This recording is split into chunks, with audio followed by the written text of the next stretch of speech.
gentlemen, thank you for showing up. Yeah, thank you. Yes, we appreciate it. Thank you. Okay, so let's talk to David first in one year. How did this whole, have you always been into this idea of demons and being possessed, things like that? Actually, no.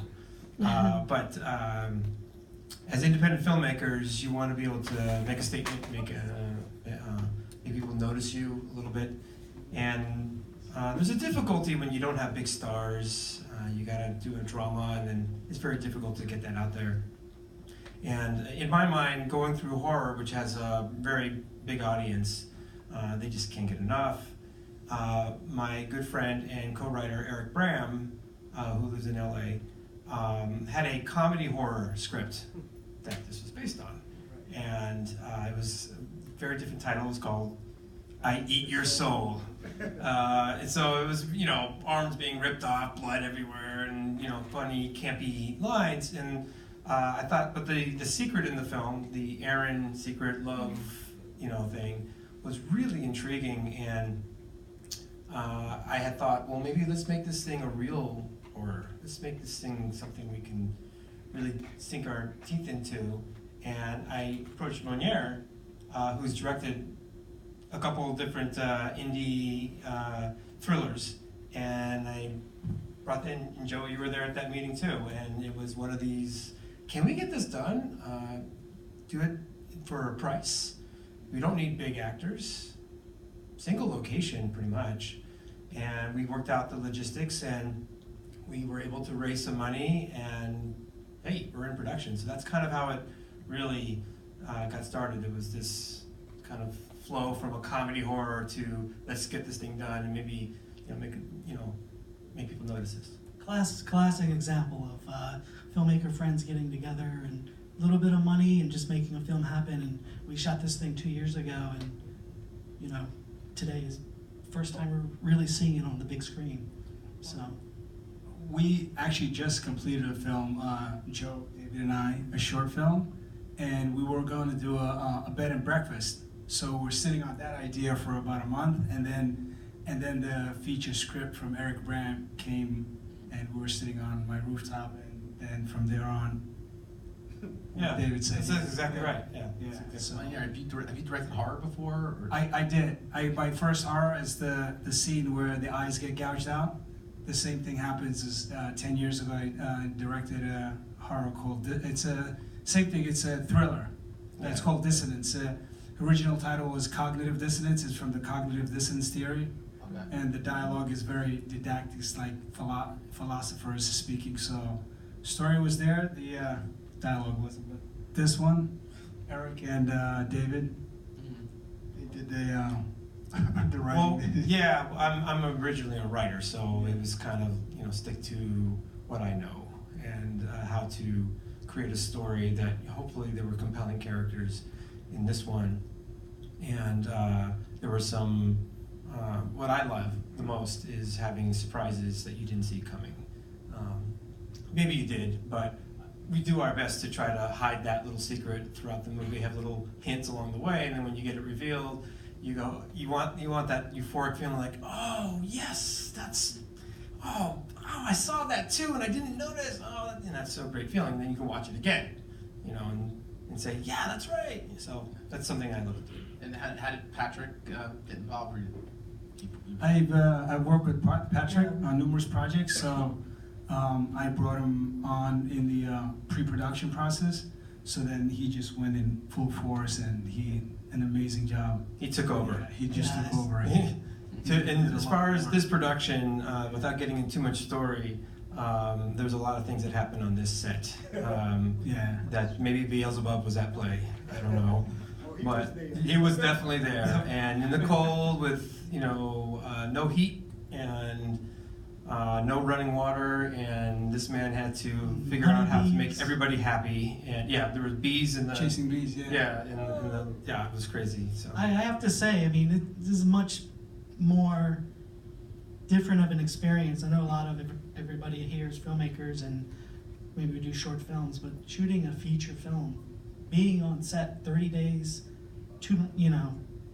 it's different. It's very different. And you can't, like, it's a collaborative process. Nobody can do everything. So Yeah. I was glad to support these guys. I'm a director as well, and Mhm. you know, we're all directors, and so And compliments to Derek here with the amazing. Every time I see him on the screen, I just get floored by his ability to just bring out the emotion like on cue, literally on cue. That's what he did in the audition. That's what turned us on right away. He read that scene where he's sitting there thinking about Kimberly and The monologue. yeah, the little monologue there, and he just bursts into tears, and you're like, oh, where'd that come from? And he stuck with it. So, you have a question? Well, I have a statement. First of all, I'd like to say that these were very big actors. So I challenge you not to use that expression again. Because you're right. these were actors who many of them cried on screen, who showed a lot of emotion. I want to salute all of you. Phil Monnier and Joe would know that this would not be something that would resonate with me. What really did resonate with me was the fact that you embraced the deaf community. Yeah. And that the actors were a part of that. And I found that extremely fascinating, They all had to learn. Pardon me? All the actors had to learn. Yeah, I mean, that was amazing. Yeah, Kudos to you, Thank you. That was a process. Sandra Frank, deaf actress, she's a really amazing actress, and we were very lucky to find her.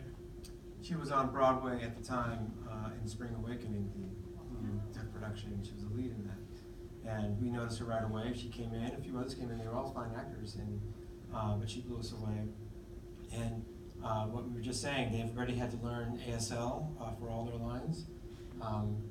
Derek, want to talk about your experience with that at all, or?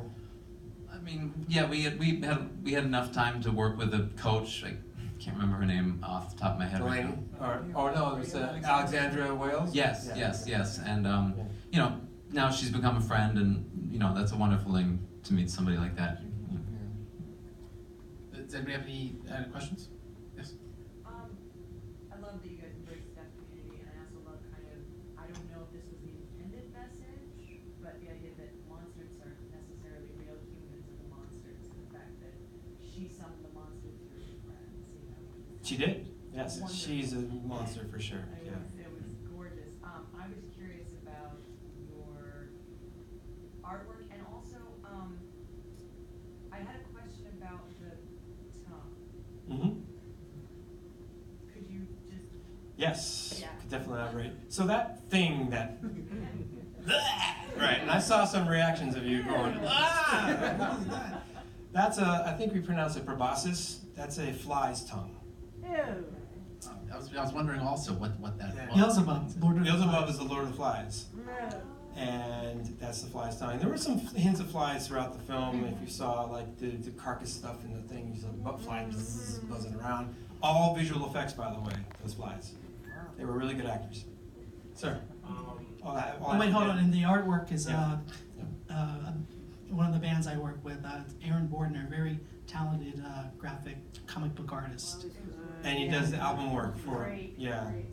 And we wanted to tell that story. It was a concept that we came up with, that this is, what you're seeing on the screen is just the end result of whatever that story was. The story in the sketches is all about Beelzebub through history, right? You felt this attempt, this influence over Hitler, or John Wilkes Booth shooting Abe Lincoln, and the different, The opening credits. yeah, during that whole sequence, you feel this effort to really influence us, humanity, and you were just going to catch it now, in this moment, right now, as we're going to see that Beelzebub is going to be successful or not, to get here and do some damage. And there was a question right there. I just want to say I like the part where she got possessed, I think they call it stages, but she started eating a lot. Oh yeah. And it's another sign of Beelzebub is Inception, a. I believe. What was that? Inception, what's that? Forgot what the name was but there was step of possession.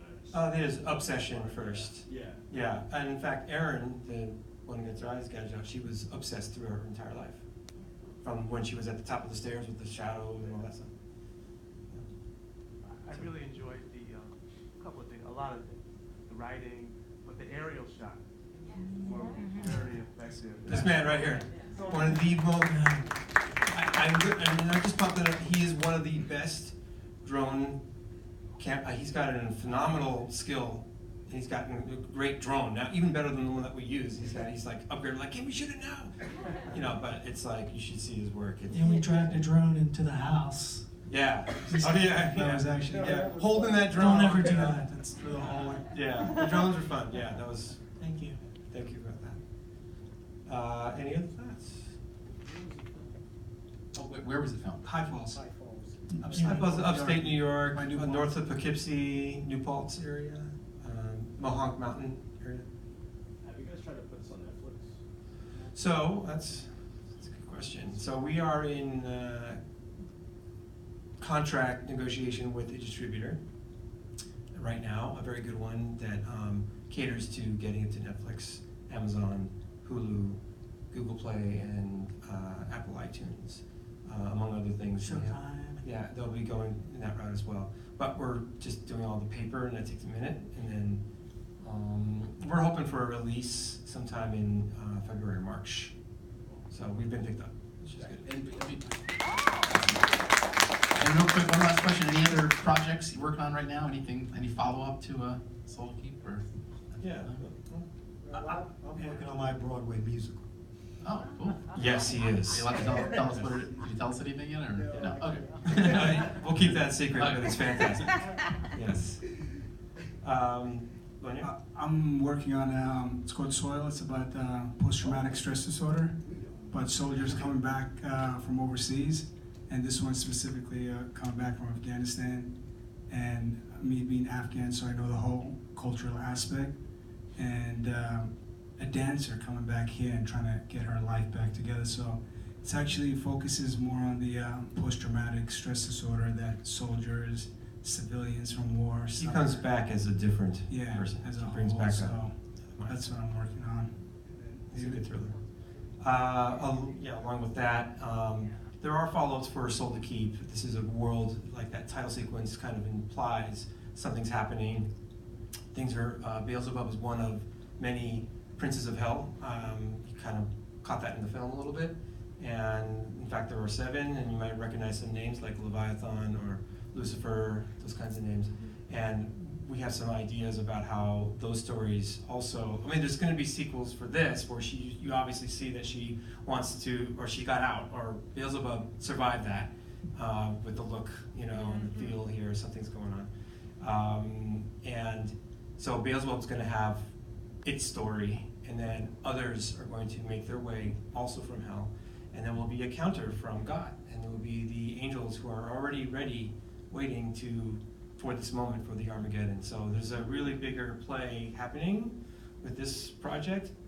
And then additionally, if I just might add, I co-wrote a completely not a horror, but a very strong kind of faith-light drama, father-daughter drama about she loses her mother, and she'd been Instagramming her mom while she was dying, and she's still doing it in heaven. And he can't. I don't know. Tell him who you have attached. Yeah, well, I'll tell you. So, and the hook of this idea is the father can't seem to get, he's a workaholic and he can't communicate well with his daughter, and he finds out that she's been Instagramming and still is, and he decides to respond back as his wife in heaven. And so it's this effort to get to know her, and then it's of course very dangerous if she finds out. And there's a very strong thread of faith in it, or loss of faith, and finding it back. So that's what. And we have several actors that are interested. We did a table read with, I think a lot of people might recognize from this audience from the 90s, Joey Lawrence is one of our names that we had. Yeah, whoa, that guy. Yeah. But we did a table read with him, and he was phenomenal. It was crazy. I was shocked. But we'll see. We'll see. There's other people that we're talking to as well. That's it. All right, Soul to Keep coming out a couple months. That's great. Yeah. Congratulations. Thanks for coming. Thank you all.